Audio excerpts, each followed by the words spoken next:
આવી રીતે પાણીમાં કેરી ઉકાળવા નાખી છે. હવે આ કેરી બફાઈ જાય ને, ઉકળી જાય ને એકદમ, એટલે આમ એમ લાગે કે ચડી ગઈ છે.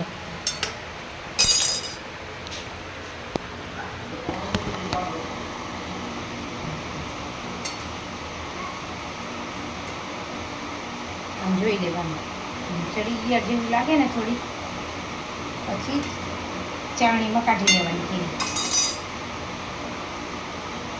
હજી બફાય છે, થોડી વાર છે. હવે આ ચડી ગયું છે, કેરી ચડી ગઈ છે. હવે આપણે આવી રીતે ચાળણીમાં કાઢી લેવાનું છે પાણી. હવે આવી રીતે ચાળણીમાં કેરી કાઢી લેવાની. બફાઈ ગઈ છે એકદમ સરસ. આવી રીતે કાઢી લેવાનું. થોડી ઠરી જાય, થોડી પોલી થઈ જાય ને એટલે આમાં આવી રીતે નીતરી ગઈ છે. હવે પાછું આમાં લોહીમાં રાખી દેવાનું.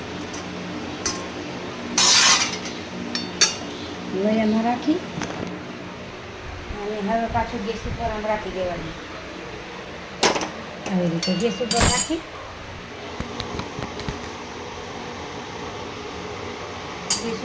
આપણે આમાં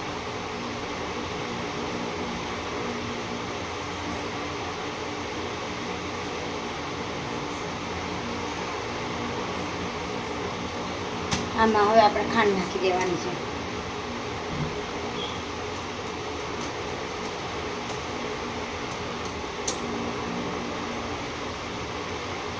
આવી રીતે આમાં ખાંડ નાખી દેવાની. ખાંડ નાખી 500 ગ્રામ કેરી છે તો આપણે 600 ગ્રામ ખાંડ નાખી દીધી અંદર.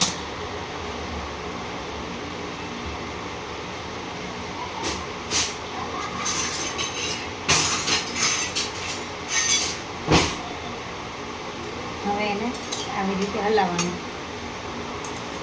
આવી રીતે હલાવવાનું.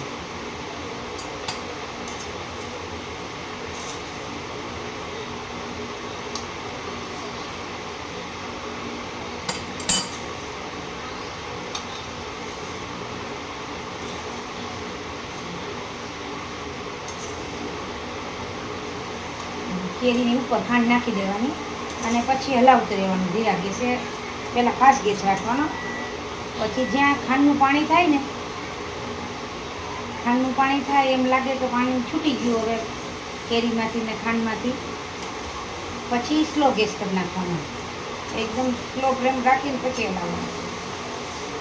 અત્યારે ફાસ્ટ ઉપર આવી રીતે હલાવવાનું. જ્યાં પાણી થઈ જાય ને એટલે સ્લો કરી નાખવાનો ગેસમાં.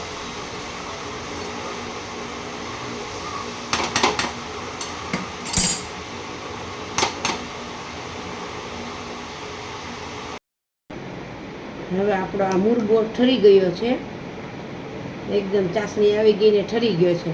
હવે ઠરી ગયો એટલે આપણે આ અંદર લવિંગ નાખી દેવાના. આવી રીતે લવિંગ નાખી દેવાના. હવે થોડા તજ નાખી દેવાના. થોડો એલચી પાવડર નાખી દેવાનો. આવી રીતે થોડોક એલચી પાવડર અંદર નાખી દેવાનો.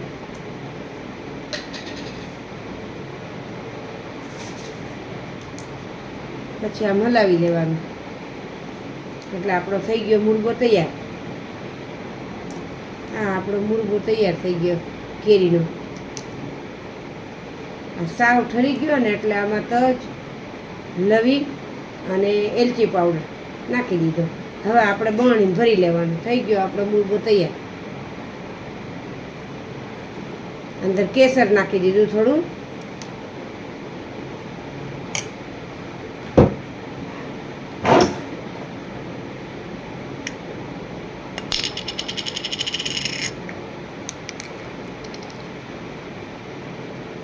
આવી રીતે થોડું કેસર નાખી દેવાનું એટલે એકદમ સરસ કલર આવી જાય.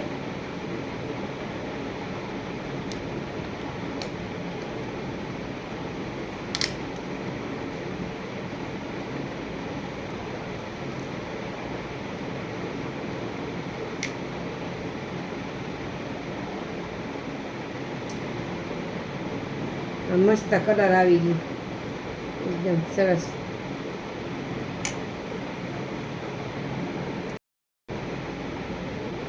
હવે આવી રીતે બરણીમાં ભરી લેવાનું. એકદમ ઠરી ગયો છે, બધું આપણે નખાઈ ગયું છે. હવે આવી રીતે બરણી ભરી લેવાની.